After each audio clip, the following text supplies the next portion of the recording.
Hi, JP Fournier of the Movie Jerks here, bringing you some more random reviews. Movie Jerks. Every year, during the month of September, I like to challenge myself and watch 30 science fiction films that I have never seen before.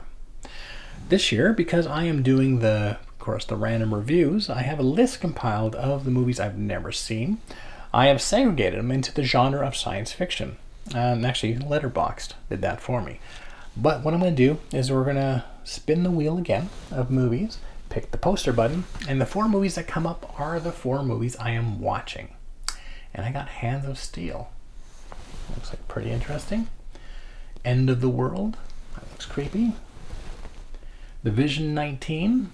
That looks like a science fiction film. And Mega Python versus Gatoroid. Well, not every week can be a winner. Hands of Steel. Intended on being a cheap knockoff of the Terminator, Hands of Steel has closer resemblance to Universal Soldiers, with a cybernetic man, Paco, built to execute specific targets. When he attempts to kill a popular radical leader, this old man in a wheelchair, and fails, he becomes a wanted man. From the authorities hunting him down for the attempted assassination, to his makers who wish to have the job completed.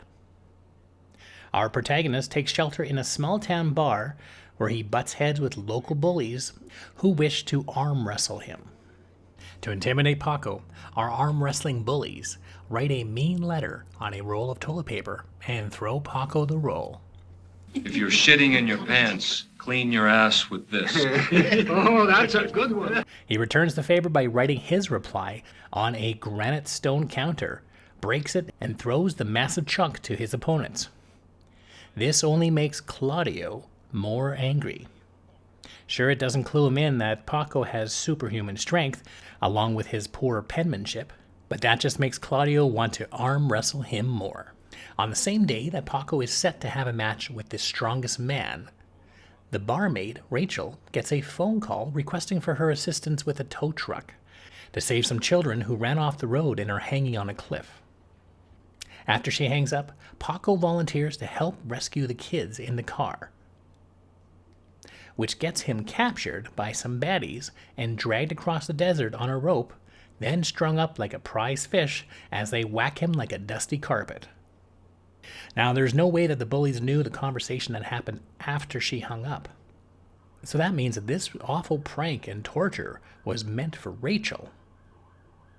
Unless Rachel was in on the prank herself. Nope, it turns out that wasn't the case. This is quite confusing. No, wait, I get it. This is a stupid movie. The one thing about Hands of Steel that I did like was the musical score, which is very 80s.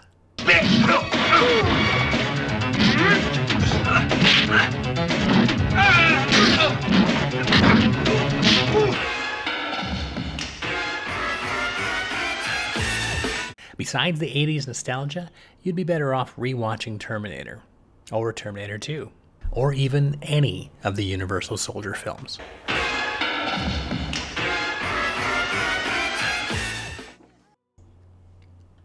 End of the World. The film starts off strong, showing us one crazy death.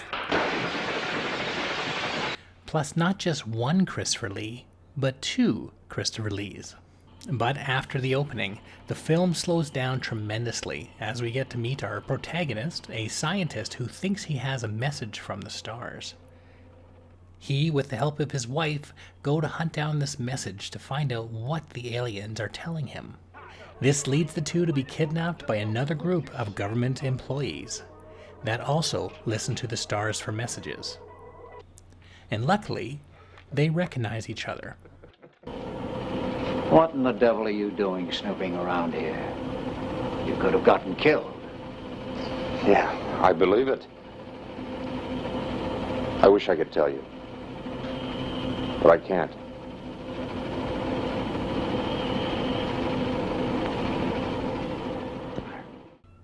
And this is true. He does not tell the information to the other character, nor was this visit vital to his journey. The whole chance meeting takes over 15 minutes of this film's runtime and has no relevance to the rest of the story. So that was movie time well spent.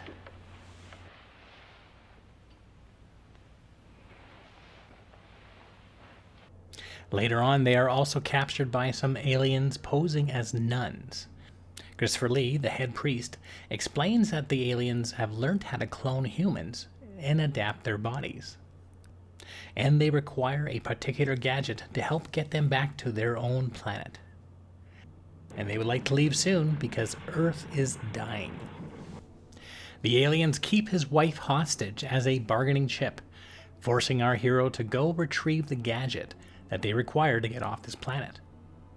When he hands over the gadget to our aliens, they inform him that his wife did not survive, which causes him to attack them and them to knock him unconscious.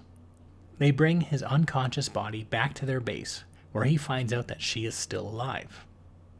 So maybe she is just a cloned alien of his real wife. Nope, that's not the case. So why would the aliens lie to our hero when the results lead to them slowing down their progress of getting off this planet? Oh, I get it now. This is a stupid movie. It turns out this was the best transfer I could find out of the 3 versions that were available to me. I would say confidently that half the film is so poorly shot it is nearly unwatchable.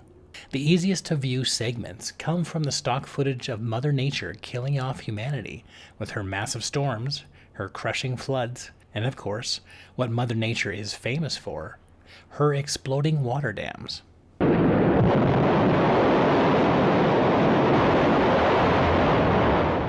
End of the World turns out to be a 30-minute Outer Limits episode, extended to an excruciating 90 minutes, which is not worth anyone's time. Division 19. In the future, a media mogul enterprise creates a multimedia show highlighting prison inmates.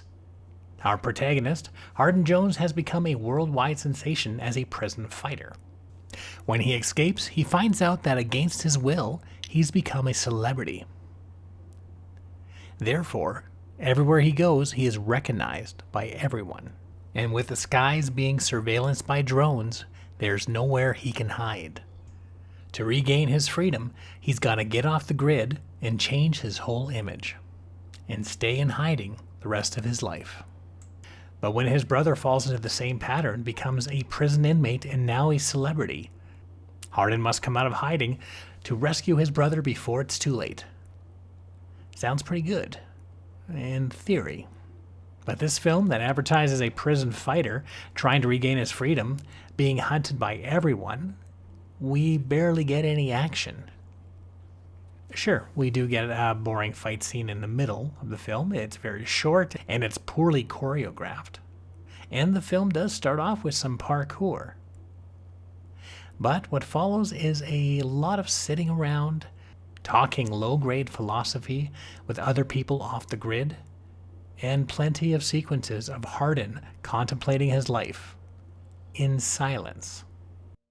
Division 19, like its protagonist, has no character, little energy, and talks a lot without having anything to say. Megapython versus Gatoroid. So here we go, folks. It humbles me to admit this. Megapython versus Gatoroid did have a couple things that entertained me. For starters, I went into it knowing that it would be a hunk of shit. However, this pile of excrement does have 80s pop star sensations Tiffany and Debbie Gibson. They seem to be having fun, even at each other's expense. Ooh, somebody had bitch for breakfast. You crazy, cold-blooded, snake-loving bitch! Crazy? What did that crazy bitch do? Oh, bitch, please. Oh! You are gonna get it, you gator-baiting bitch.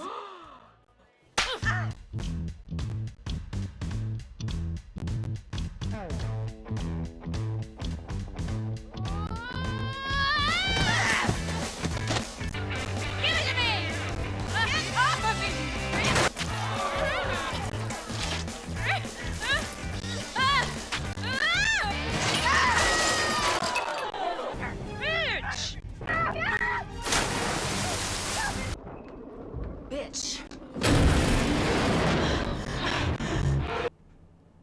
Does this make it a good film? Oh God, no.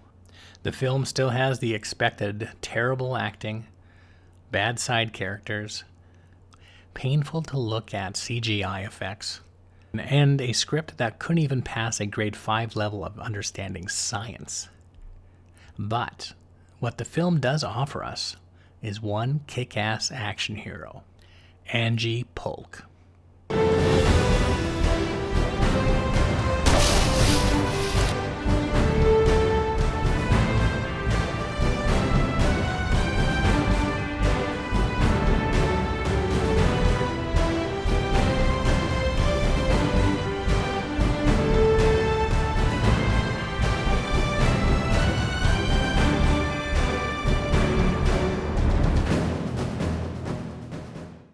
And there we have it, another 4 random reviews, this time singling out science fiction films for September.